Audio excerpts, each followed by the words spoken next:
always know what your action is, because then when you come in the morning confident, or when you come in the morning and you can't hit your ass with both hands, you know what to do. Just boil down what it is you're doing, whether there's a camera around or just what am I doing today. Today I'm showing up and trying to be honest and also to listen and learn.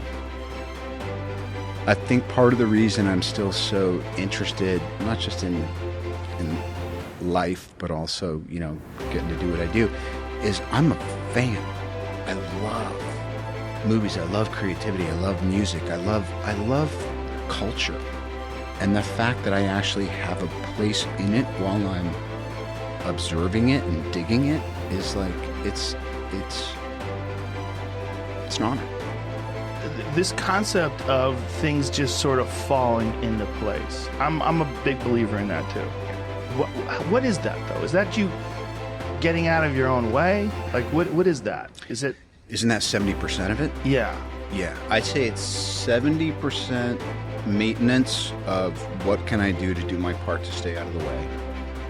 And then the other part, I always think of it as like this little super thin, invisible thread, but you can feel the tug, and you just kind of, you have to be really gentle, and you have to pause when agitated, and you have to go for it when, you know, like, there's 4 walls in here, which one has the map behind it? It's that one. And you knock down the wall and it's there.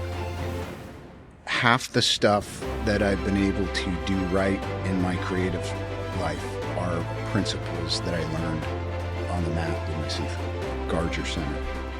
Keep your eye on the lead elbow.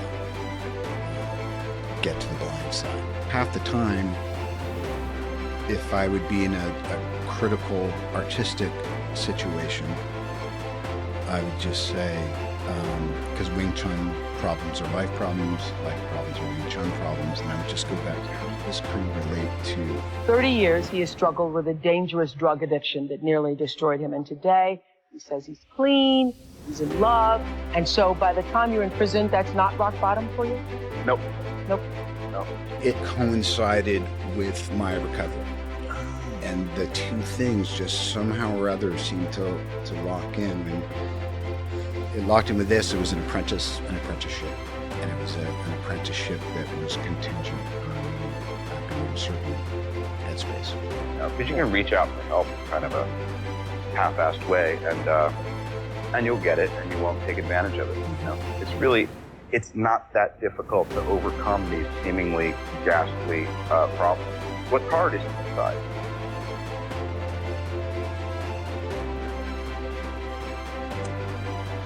What did they say? Faster alone, further together? How can you possibly help yourself there? Like the old man said, together. Sometimes you can only think about further because you gotta get downfield. Other times you're thinking, hey, this is my moment to run, and I need a little help and a little approval, and I need a little leeway. But that's any creative endeavor. It's easy to embrace hopelessness when things seem insurmountable. It's actually just a matter of time until all of the elements come together for things to be all right. I mean, I believe that, you know, most difficult situations will resolve themselves if you are persistent and if you don't give up entirely. And that's what I never did. I never gave up. I ran those 6 or 8 lines I had 1,000 times, lying in bed over and over and over and over and over and over again. It was one little mosaic after the next, and it was a piece of work I was doing. And I cared about doing it as professionally and as honestly as I could. At this point in my life and being, you know, kind of middle-aged and all that, well, I know I'm going to fly around the world and I'm going to sell some soap. And I know I have a new project, and I know I've just retired my jersey on this 12-year journey I've been on. And how do I want to start? And it came up, how would you like it? I go, yes, that's exactly what I'm going to do. I want to go have the Joe Rogan experience and kick off this year and this season and this new chapter by doing what I love, which is an interview as we're looking at each other, and there's a give and take. I went to rehab and I stayed in the same room that Robert Downey Jr. was in. He became my idol because I knew what he did with his career. I made him my mentor without him even thinking about it. He wrote on a corkboard in the Town Hall, I'm here with you all. Where is your heart? It's easy to believe that things are gathering momentum and going into a negative place. I mean, I think human nature can tend to be a little bit critical of itself. Sometimes you just got to go, yeah, I effed up. I just took full advantage of it. I mean, you know, even though it wasn't the end of my struggle, you know, I made the best use of that time that I could, because they say if you don't do the time will do you. You earn 8 cents an hour? What's humbling is to have to live your life for some reason that is yet to be explained to me by God in such a public way, when so much of it is so humiliating and embarrassing.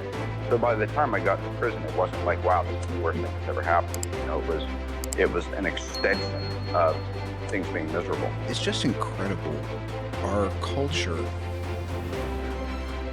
never encourages taking a break, never encourages saying, don't chase that thing.